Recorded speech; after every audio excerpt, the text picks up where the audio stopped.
Logic dot समुद्र मंथन physics पर लॉजिक का बात होगा, लेकिन अगर आप फिजिक्स में इंटरेस्ट रखते हैं तो हमारे मेन चैनल समुद्र मंथन फिजिक्स पर आप जा कर के प्लेलिस्ट को देखिए, वहाँ पर फिजिक्स से रिलेटेड लॉजिक आपको बहुत सारा मिलेगा।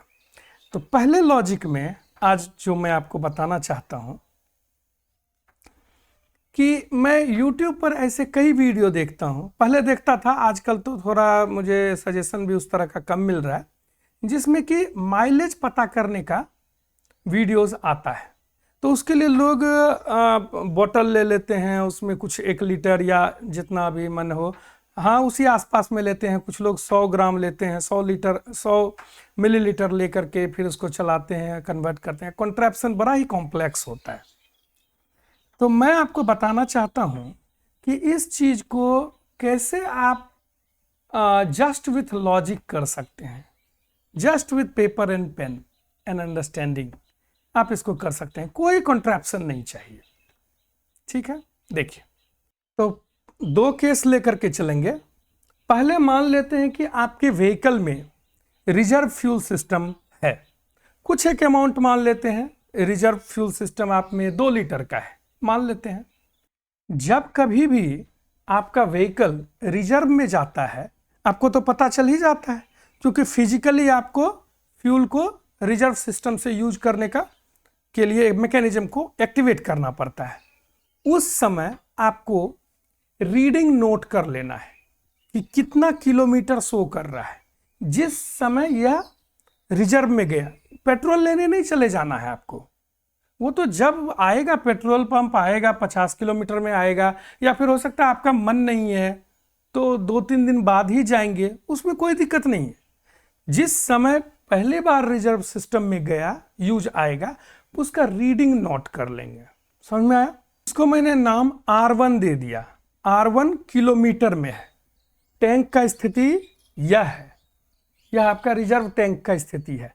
अब जब मिलेगा, मैंने क्या बोला कि 2-3 दिन बाद करेंगे, जब आपको मिलेगा पेट्रोल पंप, जब मन होगा तब जाइएगा।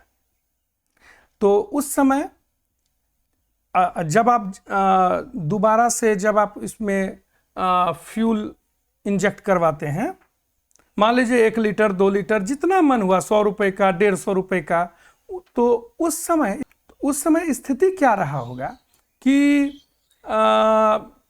फ्यूल टैंक में थोड़ा सा फ्यूल कम होगा। आपको वो सब सोचना नहीं है, आपको वो सब नहीं सोचना है, आपको सिर्फ नोट करना है कि आप जो गए तो उस समय फ्यूल टैंक में आपने कितना फ्यूल डाला। कम डालिए, 50 रुपये का डालिए, 100 रुपये का डालिए, 200 रुपये का डालिए, कितना डाल रहे हैं उससे कोई मतलब नहीं है। जितना सा मन करे उतना सा डाल दीजिए। उसका पेट्रोल का वॉल्यूम लिख लीजिए, कितना लीटर, 0.94, 0.37, कितना लीटर उसमें शो कर रहा है वो आप लिख लीजिए। तो क्या किया आपने, रिजर्व में जाने के बाद रीडिंग नोट किया, थोड़ा सा बाइक को चलाया, गाड़ी को चलाया, कुछ पेट्रोल कम हुआ होगा, आपको वह नहीं सोचना है। आप पेट्रोल पंप पर गए और आपने कुछ उसमें तेल भरवाया, कितना सा भरवाया उसका भी आपका फ्रीडम है। P लीटर आपने लिख लिया कि इतना तेल मैंने भरवाया। टैंक में कितना तेल गया होगा यह तो मुझे नहीं पता, लेकिन यह मुझे पता है कि अब मेरा रिजर्व सिस्टम फुल है। अभी रिजर्व सिस्टम यूज नहीं हो रहा है, लेकिन यह फुल है। समझ में आया?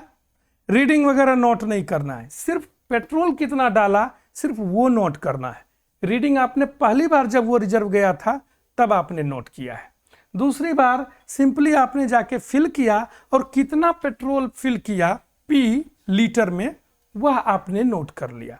अब आराम से बाइक आप चला रहे हैं, और अब अगली बार जो नेक्स्ट टाइम जो यह रिजर्व में जाएगा उस समय आपको रीडिंग फिर से नोट कर लेना है।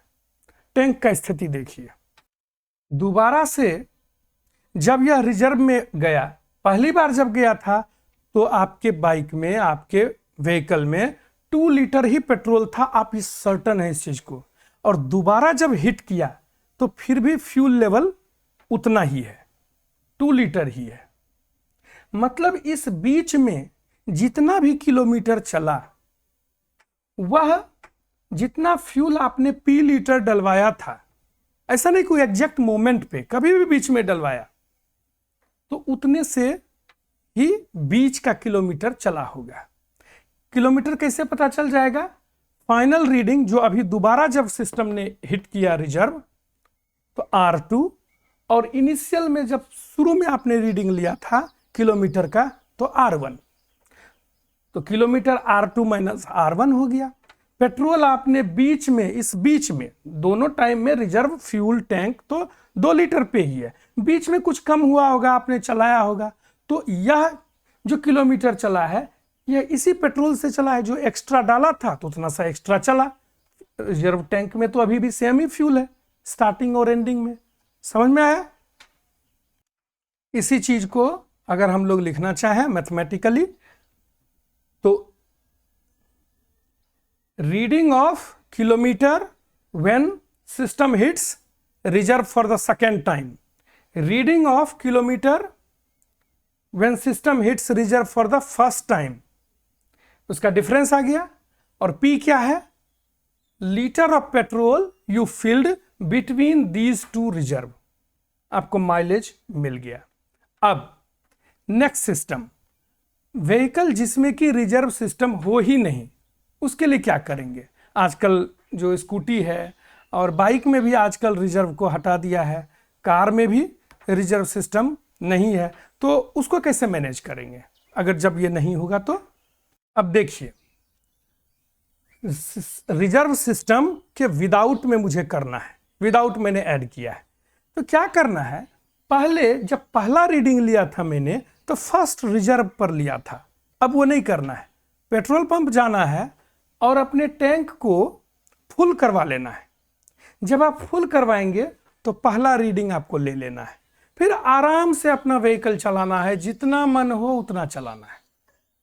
और उसके बाद जब आपको लगे कि लगता है थोड़ा कम हो गया, तो आपको पेट्रोल पंप जा करके फिर से अपना पेट्रोल भरवा लेना है। कितना पेट्रोल भरवाया सिर्फ वह नोट कर लेना है। अब इस बीच में आपको 2 बार आपने फुल किया, पेट्रोल का अमाउंट आपने नोट कर लिया, और कितना आपने चलाया वह भी आपने नोट कर लिया। प्रोसेस क्या हो रहा है? पहले आप बाइक लेकर के गए और आपने फुल टैंक करवाया। जैसे फुल टैंक करवाया आपने रीडिंग नोट किया, फिर थोड़ा दूर जितना मन हुआ, 1 किलोमीटर 100 किलोमीटर जितना मन हुआ आपने बाइक चलाया।